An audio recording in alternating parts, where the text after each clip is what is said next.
कांग्रेस के senior leader और spokes person Ravinder Sharma ji हमारे साथ जुड़ चुके हैं। आज JKPCC हेडक्वार्टर्स जम्मू में क्विट इंडिया मूवमेंट पर एक छोटा सा फंक्शन रखा गया था।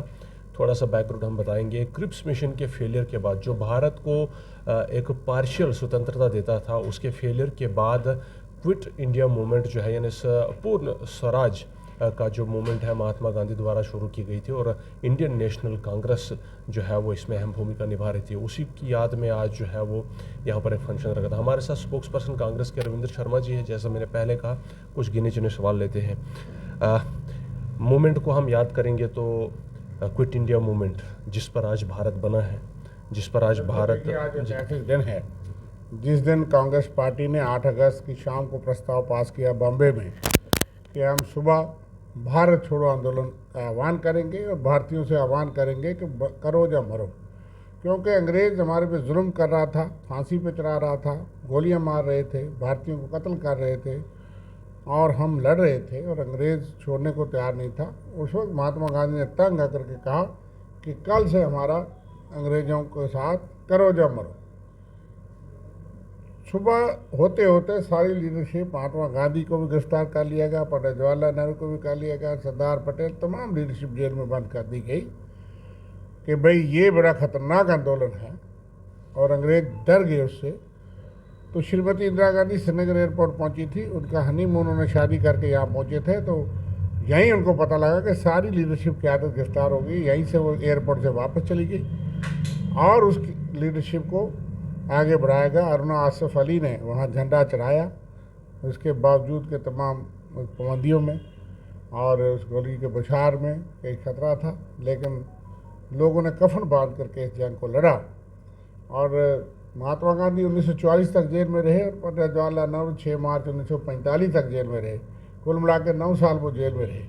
और कुछ लोग उस वक्त अंग्रेज़ों से जो मिले थे, कुछ ताकतें, कुछ फोर्सेस, आज जो ठेकेदार बनते और कांग्रेस पर सवाल उठाते हैं, वो चिट्ठियाँ लिखते थे वाइसराय, प्राइम मिनिस्टर के इस कांग्रेस के आंदोलन को क्रश कर दो। और इस इतिहास को हम याद करते हैं, उनसे प्रेरणा लेते हैं कि जिन्होंने उस वक्त जेलें और ये सारा काम किया, देश ऐसे आज़ाद नहीं हुआ। इसलिए हमारा दायित्व है, रक्षाबंधन का पवित्र त्यौहार है, लेकिन हम उस दायित्व को निभाने के लिए सारे नेता कांग्रेस हेडक्वार्टर में आए। हमने उनको श्रद्धांजलि दी और इतिहास को याद किया और आगे के लिए प्रण लिया कि डेमोक्रेसी को बचाना है। आपको लगता है कि उस वक्त की कांग्रेस के मुकम्मल नक्शे-कदम पर आज की कांग्रेस चल रही है? रिसेंटली अगर हम बात करें, राहुल गांधी जी जब यहाँ से बाहर गए थे, बाहर के मुल्कों में, उन्होंने जब भारतीय फौज के बारे में कहा, काफ़ी उनको यहाँ से जो है वो निंदा का सामना करना पड़ा। क्या बदलाव आया है कांग्रेस के अंदर? कांग्रेस की पॉलिसियाँ बदल चुकी है या कांग्रेस का वो विजन अब नहीं है जो उस वक्त था? देखिए, कांग्रेस का वही सोच, वही विजन, वही आइडियोलॉजी, वही विचारधारा है और देश को, इतिहास को तोड़ मोड़ करके पेश करते हैं। कुछ ताकतें आज ऐसी हैं और मैं खुल के कहूँगा कि वो अंग्रेज़ों के मुखबिर थे और अंग्रेज़ों से मिले थे। ये इतिहास लिखता है। आज उस सारे इतिहास को बदलना चाहते हैं। आज महात्मा गांधी का नाम मिटाना चाहते हैं, नेहरू का नाम मिटाना चाहते हैं, इंदिरा गांधी का मिटाना चाहते हैं और खुद ट्रंप के सामने खड़े नहीं हो सकते। देश देख रहा है। महात्मा गांधी का नाम जिंदा रखना काफ़ी है या महात्मा गांधी की जो सोच है उसको भारत पर लागू करने की? आज महात्मा गांधी की सोच सबसे खतरे में है। जो महात्मा गांधी के कातिल हैं, जो नाथूराम गोडसे के मंदिर बनाए, जो नाथूराम गोडसे की पूजा इस देश में अलो करें, उनसे बड़ा मैं खतरा किसी को नहीं हो सकता। इसलिए, और जो बात आज उठाई है, देश की जमहूरियत, आज़ादी जो है वो क्या था कि अपना नेता, अपना जो सरकार खुद चुनो। आज जिस तरह से राहुल गांधी जंग लड़ रहा है, देश भर में चला है, मैं समझता हूँ महात्मा गांधी की तर्ज पे जितना उनमें हिम्मत और ताकत है, इस वक्त जोर जुल्म की जो है वो सरकार है। आज की सरकार से लड़ते थे, आज इनसे लड़ रहे हैं। आज की सरकार टोटल स्वदेशी टाइप की जो सरकार है वो बनाना चाहती है। के दावे हैं कि हम मेक इन इंडिया जो है हमने शुरू किया था कि भारत भर जो है वो सब कुछ हमारे अंदर का, लेकिन आपको नहीं लगता? सर्टिफिकेट दे दिया है और इसलिए बात यह है कि जिसको नमस्ते ट्रंप और आपकी बात ट्रंप सरकार, ये पहली बार हमने देखा, वो सब धोखा और फरार था। आपकी फॉरेन पॉलिसी की सबसे बड़े फेलियर नज़र आ रहा है। कोई देश हमारे साथ खड़ा नहीं हुआ। इसलिए कांग्रेस पार्टी जंग लड़ेगी और वोटर लिस्ट की जो लड़ाई है कि एक कमरे में, इस कमरे में 80 लोग रह सकते हैं और एक बेडरूम के कमरे में 80 वोटर बनाए जाते हैं एक एक कॉन्स्टिट्यूंसी में उन्होंने नमूना दिखा दिया।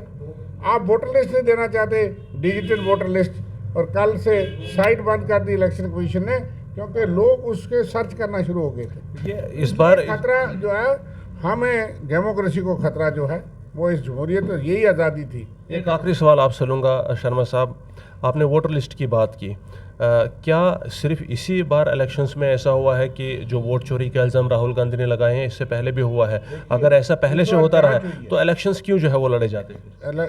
ये जांच हुई, अभी और भी हेरा फेरी हैं, ईवीएम पे प्रश्न आते रहे, अब तो बुनियादी वोटर लिस्ट खराब निकल रही है कि भाई वोटर बिहार का बना हुआ महाराष्ट्र में, किसी का फ़ोटो वहाँ डुप्लीकेट, और एक एक कमरे में इतने लोग, आप वोटर लिस्ट नहीं दोगे। आपने ऐलान किया, जो ही राहुल गांधी ने जांच शुरू की, आपने देखा 3 महीने पहले ऑर्डर हो गया, पंजाब हरियाणा हाई कोर्ट ने ऑर्डर किया कि इनको रिकॉर्ड दो।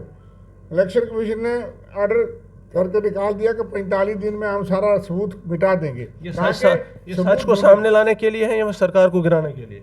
खड़गे साहब कहते हैं कि बहुत देर तक सरकार नहीं टिकने वाली। देखिए, सरकार वैसे ही डगमगा रही है, बैसाखियों के सारे है, हमें सरकार से बात नहीं है, लेकिन ये बहुत ही गंभीर बात है कि जिस तरह से कल हम दिखाएंगे सारा, किस तरह राहुल गांधी ने जांच की है कि एक एक पेज, लाखों पेज में एक एक फ़ोटो को मिलाया गया, क्योंकि डिजिटल देने से आप कंप्यूटर में डालोगे नासिर साहब का नाम तो आ जाएगा कि नासिर कितनी जगह है, उसका फ़ोटो। उन्होंने इसीलिए डिजिटल बंद किया वोटर लिस्ट देना।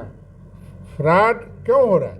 और आप कहते हैं एफिडेविट दो। लीडर ऑफ विपक्ष जिसने संसद में जो कहा उसकी जांच करो, उसके आदेश दो, लोगों को सस्पेंड करो, एक्शन होना चाहिए थे। उल्टा इलेक्शन कमीशन जो है वो कह रहा है एफिडेविट दो। हम नेता के साथ खड़े हैं, ये दूसरी जंग है, जीते कोई जिसको लोग जिताए। मगर ये जो फ्रॉड हो रहे हैं, ये लोगों के साथ भी धोखा है और देश के साथ धोखा है। जमहूरियत कहाँ बचेगी? इसलिए आपके साथ शुक्रिया ये वार्तालाप। कल हमें विस्तार से बताएंगे। कल हमारी यहाँ भूख हड़ताल है स्टेट हुड के लिए।